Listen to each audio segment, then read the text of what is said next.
It's early summer in the forests of Acadia National Park. The forest floor is covered in lush green growth, and wildflowers are adding splashes of color to the sea of green.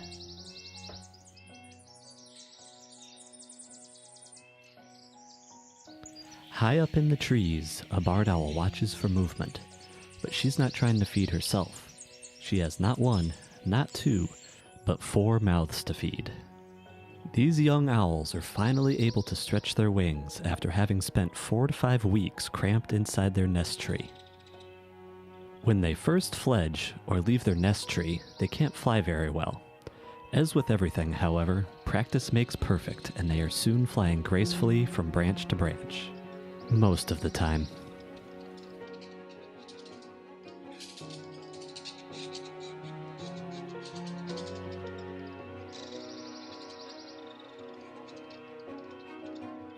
This flying practice is vital for their survival. If they can't fly well enough to be successful hunters by the time winter comes, their chances of survival are slim. By fall, their parents will stop feeding them, and they will have to be able to catch their own food. Owls are zygodactyl, which means 2 of their toes face forward and the other 2 face backwards. Owls are special though, because unlike most other zygodactyls, they can pivot their 3rd toe so that it faces forward or backward to help with walking, or in this case, grabbing your sibling's beak. This may seem like play, but it is helping the juvenile owls build foot-eye coordination, which they will need to catch prey as they get older. These owls seem like the best of friends now, but once winter comes they will disperse away from their nest territory and find a patch of forest of their very own. In the meantime, there's plenty of time for games. Anything in the forest is fair game for these owls, whether it's a leaf, a twig, or half an acorn. Owls have excellent eyesight thanks to large eyes, a high concentration of light-sensitive cells, and a reflective layer behind the retina called the tapetum lucidum.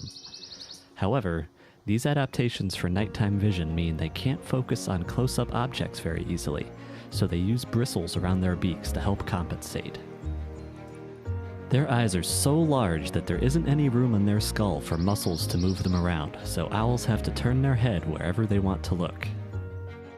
They have 14 vertebrae in their neck, which is twice what mammals have. This allows them to turn their heads 270 degrees in their search for prey.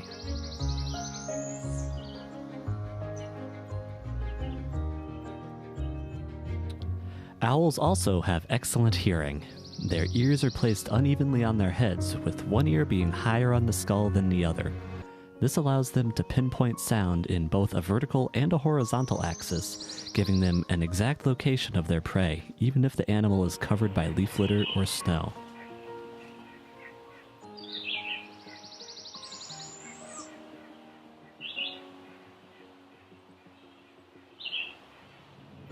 Barred owls can lay anywhere from 1 to 5 eggs, usually only laying 2 to 3. The presence of 4 juveniles means that this territory has an abundance of prey and that the adults are accomplished hunters. Barred owls are generalist predators. They mostly eat rabbits and small mammals like squirrels, mice, and voles, but will also eat birds, reptiles, amphibians, and will even wade in shallow water to catch fish or crayfish. They do most of their hunting after sunset and during the night, but will sometimes hunt during the day, especially if they have young to feed.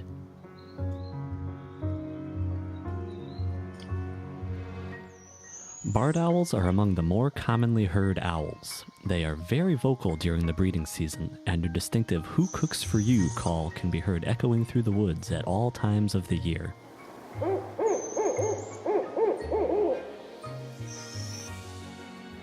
In addition to their standard call, they have a variety of barks and hoots that they use when defending their territory or when they are upset. They also have a whistle-like contact call that they use when they are in close proximity to their mate or young. The male's hoot is a little bit lower than the female's and is the easiest way to tell a male owl from a female owl in the field. These young can't hoot yet, but in a year or 2, their hoots will be echoing through the woods of their own territories. The hissing noise that the juveniles are making is their begging call, which these young also seem to be using to communicate with each other.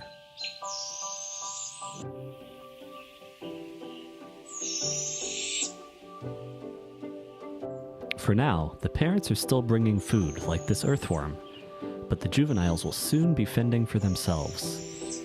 All of their playtime spent attacking acorns will soon be put to the test. Owls are ambush predators, which means they spend long periods of time sitting motionless on a perch, watching for prey. This young owl has been keeping an eye on a small creek, hoping for a frog or a crayfish to show itself. Little does it know it will soon have something much better to practice on. This unsuspecting squirrel.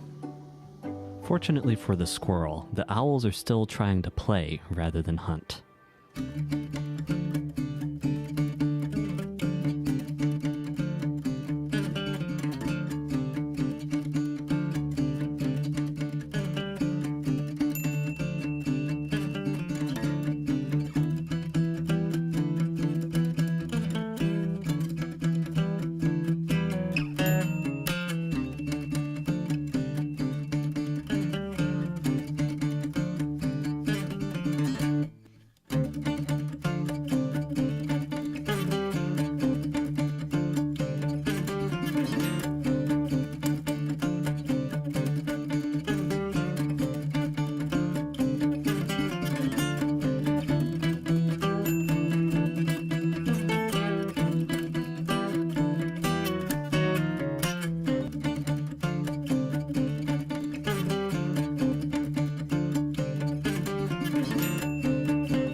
Now that that's over, it's back to playtime. This owl seems to prefer pine cones over squirrels. The young owls are mostly covered in fluffy down when they leave their nest in the early summer. By the end of summer, the down has been almost completely replaced by real feathers, and they look almost like adults. These feathers require constant attention because they'll have to stay in top condition to keep the owls warm through the winter and keep their flight silent.